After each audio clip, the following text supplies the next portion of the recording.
Dorime, interimo ad appare dorime, ameno, latire.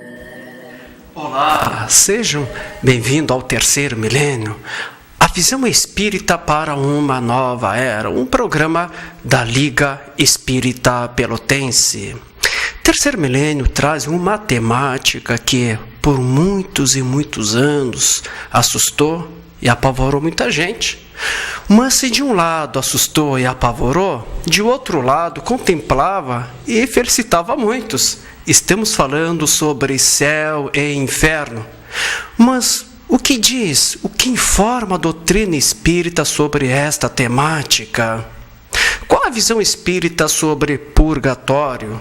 É um umbral ao qual é relatado pelo espírito André Luiz no livro Nosso Lar. O que é? Anjos e demônios, eles existem? E o que diz, o que informa a doutrina espírita sobre penas eternas? E para esta temática, aqui junto conosco, o nosso convidado, o nosso amigo, professor, médico veterinário e palestrante espírita, Rafael Mondadori. Professor Rafael, que alegria e satisfação de receber o Terceiro Milênio. Seja bem-vindo. Olá, Madeira. Olá a todos os telespectadores. Muito obrigado por mais uma vez estarmos aqui. E como eu costumo dizer, esses temas que tu nos coloca aqui são sempre muito bons porque nos obriga a estudar um tema. E isso é muito bom para a gente se manter atualizado e continuar a nossa caminhada dentro da doutrina espírita. Muito obrigado. Só tenho a agradecer. Imagina, nós que agradecemos. Professor Rafael, fala de uma temática que, conforme disse no início do programa, que por muitos anos assustou, apavorava, mas também, de outro lado, contemplava e felicitava muitos, que é sobre céu e inferno. Então, professor, te pergunto, qual a visão espírita sobre céu e inferno? Bom, nessa questão, Madeira, de isso assustar, realmente eu sou um dos que foi muito assustado com isso. Na minha infância, eu lembro que às vezes quando eu desrespeitava minha mãe e xingava minha mãe, eu precisava me confessar culpado, porque vá que eu morresse, eu ia para o inferno e passar a minha eternidade no fogo do inferno. E realmente era algo que sempre me assustou. Bom, antes da gente tratar especificamente do que é essa questão de céu e inferno, tem alguns conceitos espíritas que é importante a gente trazer para que se compreenda a nossa doutrina, a doutrina da razão, para que se compreenda o que significa essa questão de céu e inferno. O primeiro ponto é que os espíritos nos ensinam que o fluido espiritual é onde está a nossa vontade ativa. Esse fluido espiritual, ele influi sobre o fluido universal, que é o princípio material. Então, o resumo da história é que, baseado nesses conceitos, no mundo espiritual, o ambiente que nós nos encontramos reflete o que nós temos no nosso interior, reflete a nossa vontade. Então, esse é um conceito importante que é diferente do que a gente tem no mundo material. Às vezes, independe do meu estado interior, eu vou estar num ambiente externo, às vezes muito lindo, mas eu estou muito mal por dentro. E no mundo espiritual, isso basicamente não acontece. Um outro ponto é que o homem evolutivamente, desde o que se tornou, que nós entramos por reino hominal, nós temos a intuição da vida eterna e que a qualidade dessa vida vai ser reflexo do bem ou mal que eu fizer durante o decorrer dessa minha vida. Então, essa intuição de vida eterna e o tipo de vida que eu vou ter em decorrência das minhas atitudes, isso está presente em todas as sociedades mais antigas, inclusive hoje. A outra questão é que, diferente do que é em física, que o positivo atrai o negativo, conosco espíritos, conosco seres humanos, a atração se dá de igual para igual. A gente só anda com quem a gente quer andar. A gente não vai, por exemplo, sair para conversar com pessoas que não são da nossa afinidade. Então, ao invés de dizer que os opostos se atraem, nós, para termos esse conceito claro, fica evidente que quem se atrai são os afins e não os opostos. E o que vai ficando impregnado no nosso perispírito, as imperfeições que vão ficando impregnadas, são decorrência das atitudes que nós vamos tendo nas diferentes encarnações. As dificuldades que a gente vai enfrentando baseado nessas imperfeições são advertências que a gente vai recebendo para mudar o rumo da nossa caminhada. Então, com esses conceitos em mente de fluido material, de fluido espiritual, da questão de nós mutuamente nós atrairmos os iguais, nós temos que, para nós espíritas, o céu seriam as regiões espirituais superiores, enquanto que o inferno seriam as regiões espirituais inferiores. E também tem que ficar claro o seguinte: nós, como espíritos bastante involuídos ainda, por que nós não temos acesso ao, entre aspas, céu? Ou seja, por que nós não temos acesso às regiões espirituais superiores? A literatura espírita nos deixa bem claro. Nós termos acesso a isso seria a mesma coisa de que Leon Denis que fala, seria cegos no meio da luz e surdos em um concerto de música. Então isso são detalhes que muitas vezes a gente se questiona: por que não me é dado conhecer isso?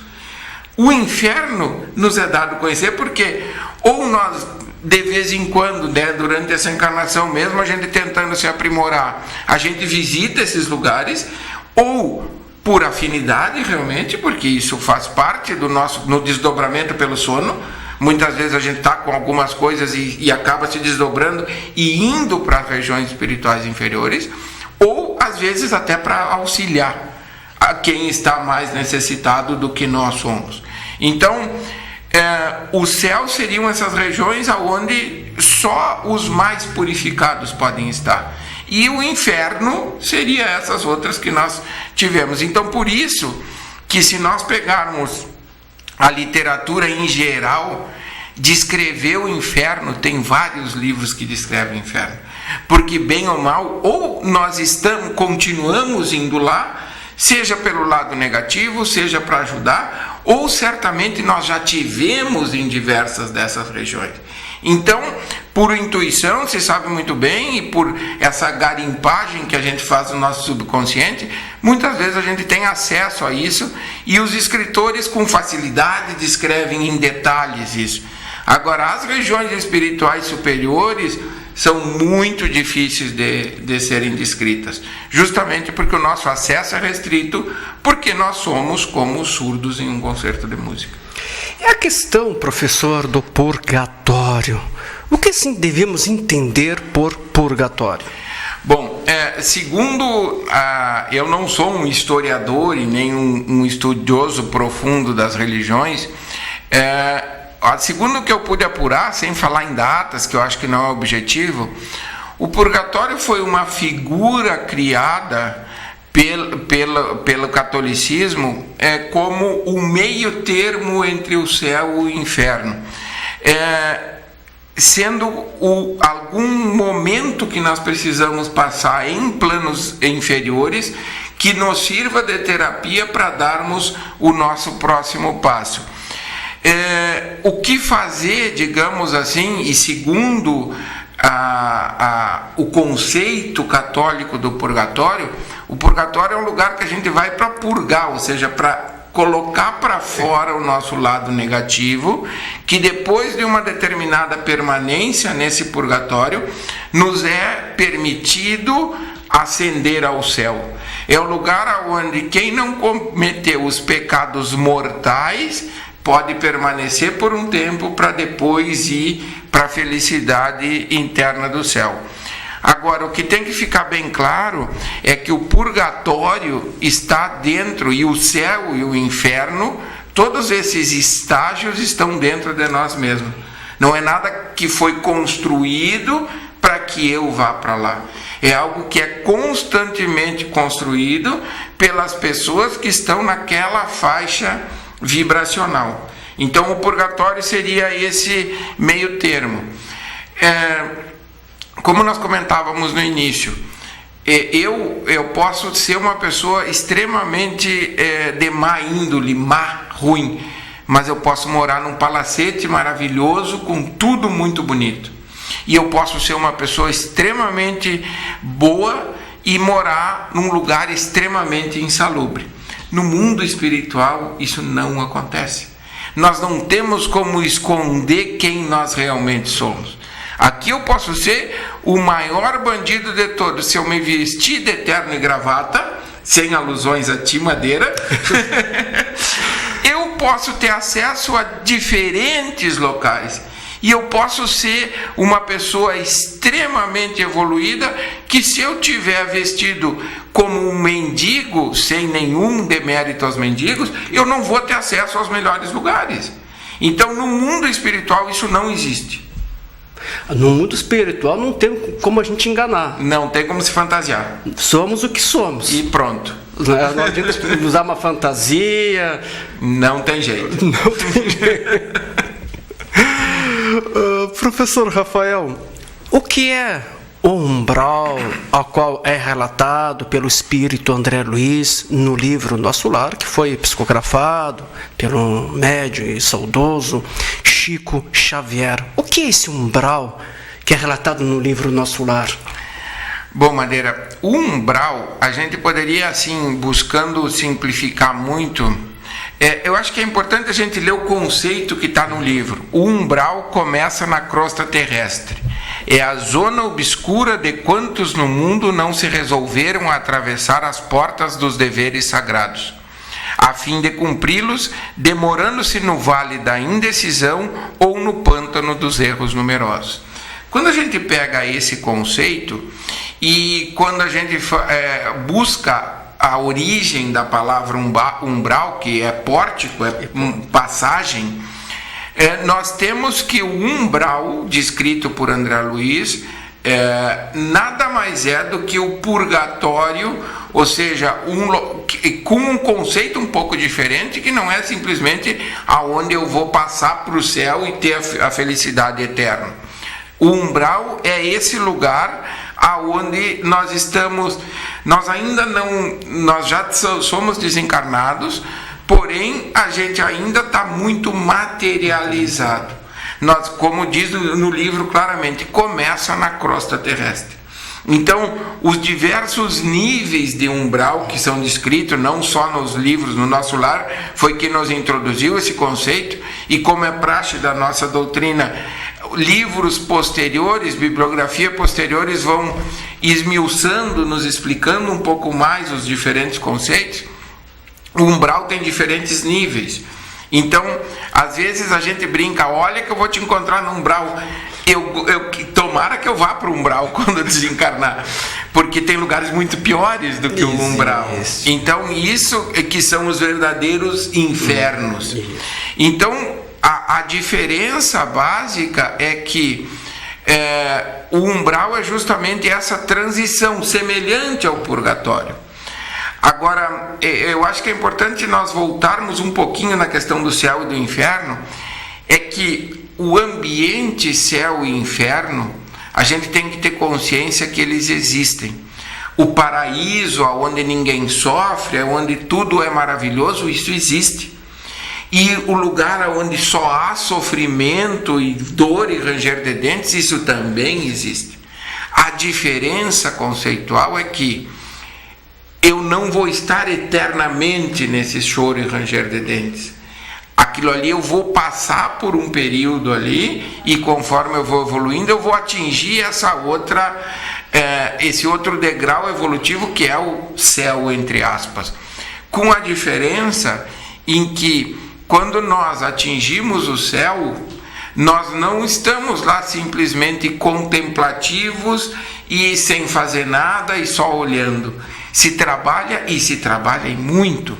Então, o diferencial básico é que nós temos o céu e o inferno, nesse conceito onde é passagem, e o céu, lógico que o céu é o nosso destino, não tem como não chegarmos lá, e o umbral como sendo esse momento onde nós estamos vivendo o nosso nível evolutivo, que gradualmente o nosso lar, por exemplo, fica no umbral.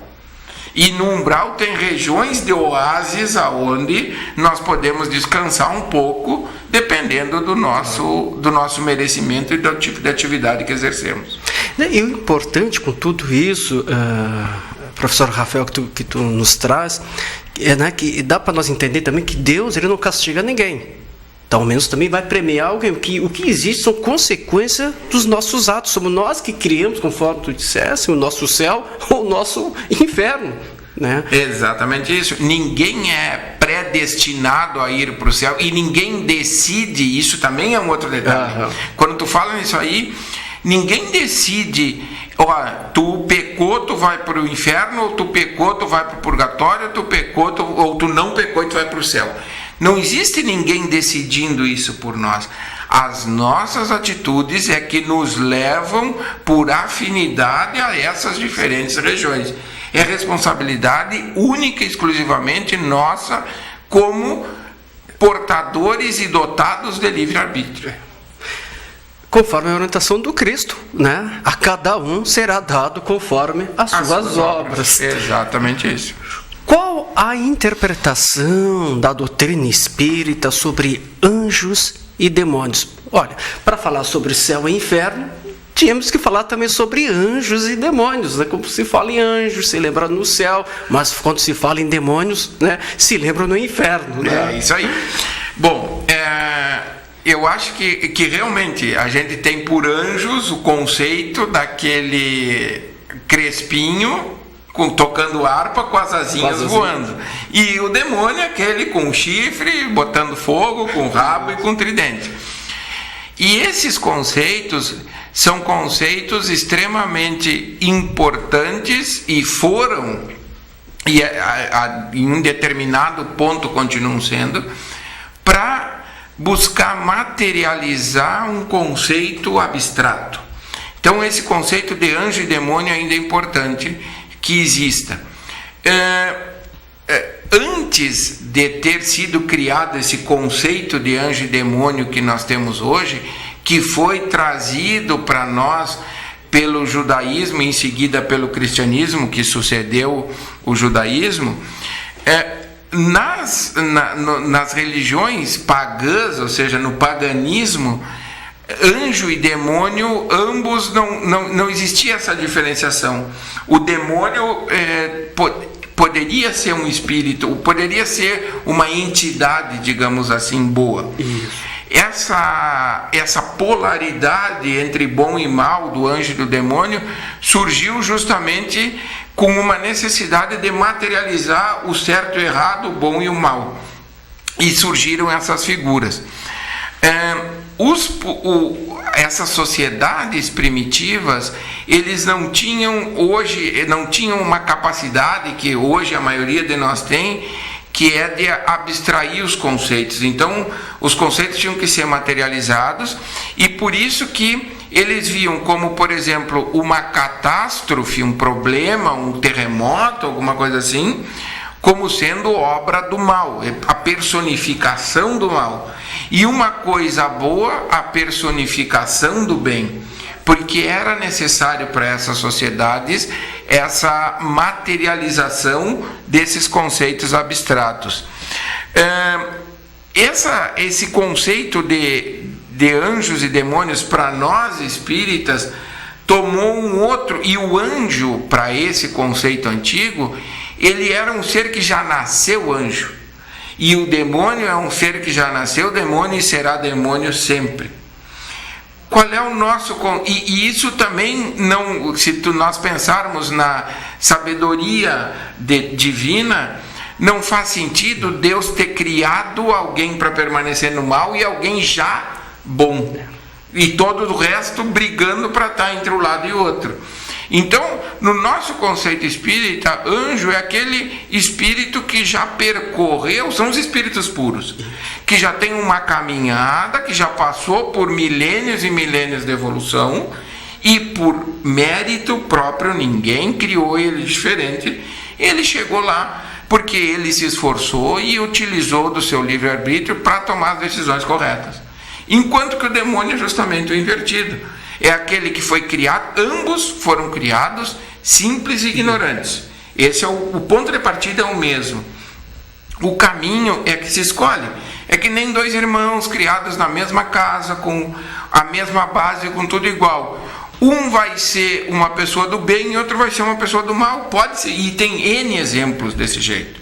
Um vai matar e roubar e o outro vai produzir para a sociedade.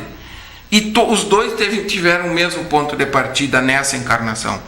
Então, o demônio é aquele que teve o mesmo, demônio nesse conceito, ele não é o simples, o mal todo. Um demônio será um anjo. A única questão é que ele, como ele escolheu um caminho errado, vai demorar mais tempo. É só isso. Ninguém é fadado ao fracasso permanente e, muito pelo contrário, ninguém tem o privilégio de já ser criado puro.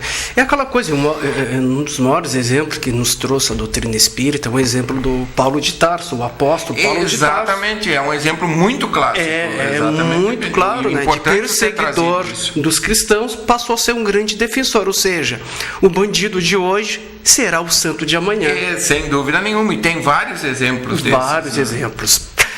Professor Rafael, dentro dessa temática, céu e inferno, qual a visão espírita sobre as penas eternas? Aquela ideia, muitas vezes as pessoas vão ficar sofrendo eternamente. Qual a visão espírita sobre as penas eternas? Pois como tu disseste e eu comentei lá no início, o conceito de céu e inferno, ele é calcado no conceito das penas eternas, aonde eu cometi um erro e se eu não tomar nenhuma atitude imediata daquele erro, eu vou eternamente sofrer as consequências daquele meu erro. Quando nós voltamos no tempo, a gente compreende que realmente, e ainda hoje isso foi criado pela necessidade social de existir um Deus punitivo.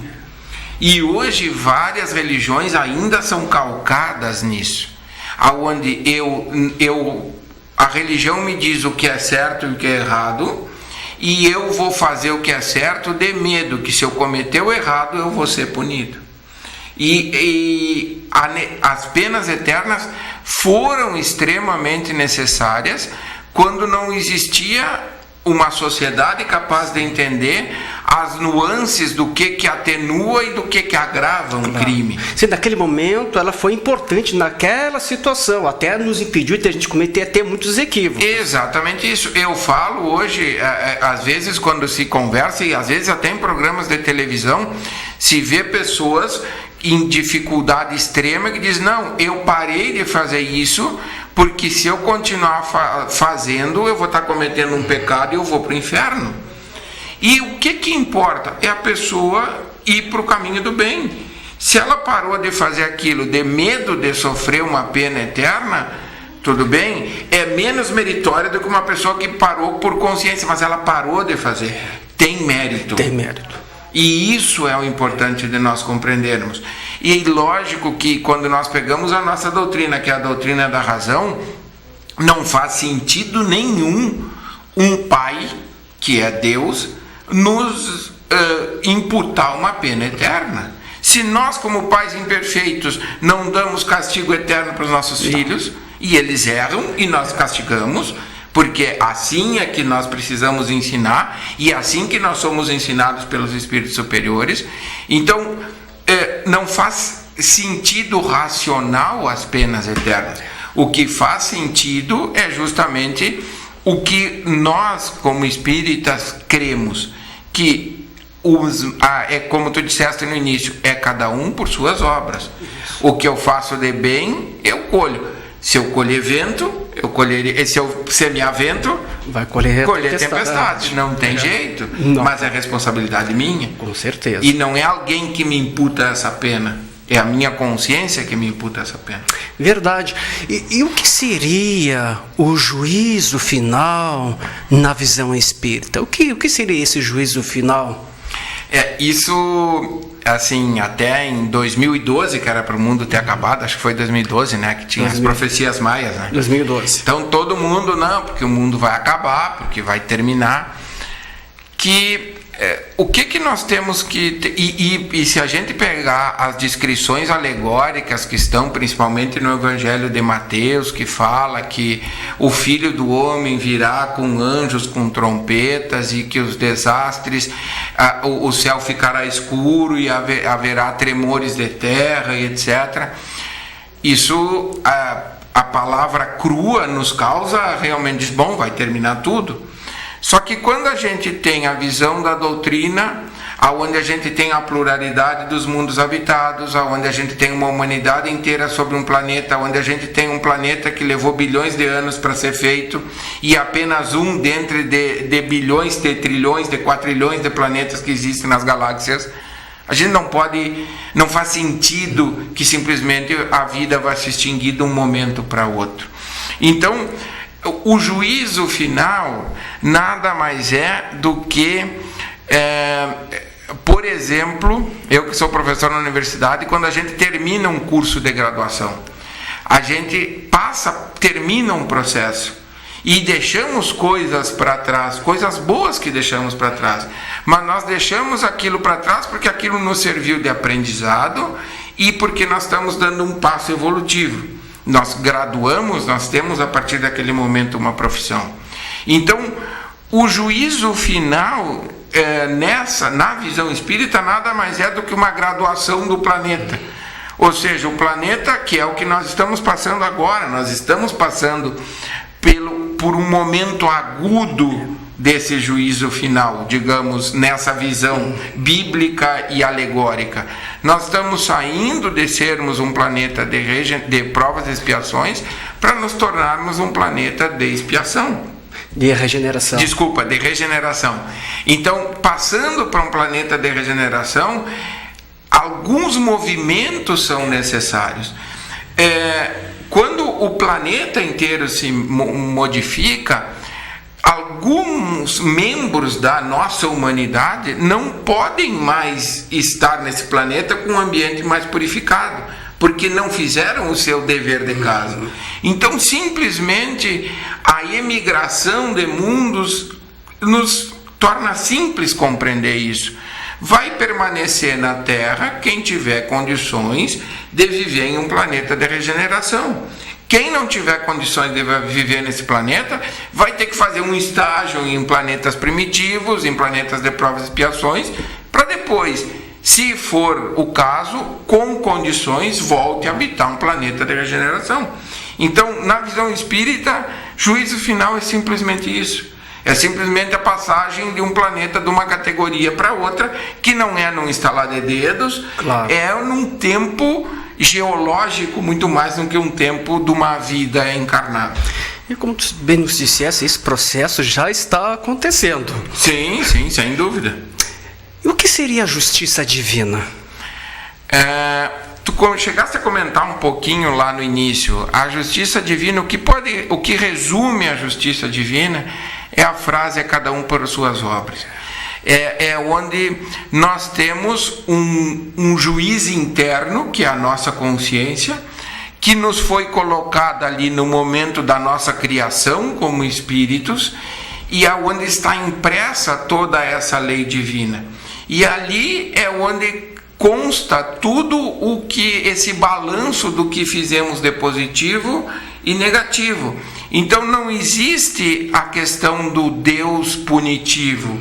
O que existe é nós, dentro da nossa atitude, dentro do nosso livre-arbítrio, o caminho que optamos e o que nós recebemos em troca das nossas atitudes. Lei da ação e reação. É simples, essa é a justiça divina. E Deus sempre nos dá a oportunidade, sempre de nós recomeçarmos. Sem dúvida, muito, e às vezes muito ao contrário do que quando a gente está passando por um aperto, que a gente costuma se achar injustiçado por Deus, a gente costuma dizer, mas como Deus é injusto, muito pelo contrário. A visão é basicamente essa que tu colocou. Deus dá sempre uma oportunidade como o Pai bondoso que é.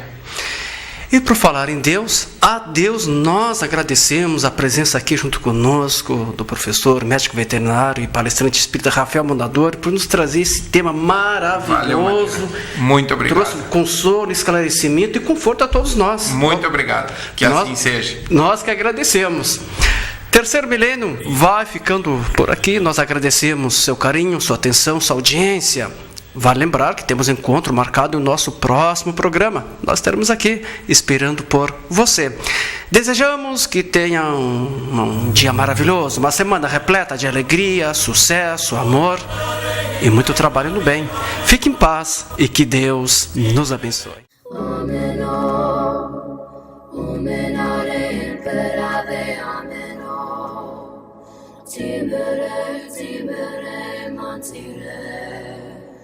Mantiren mo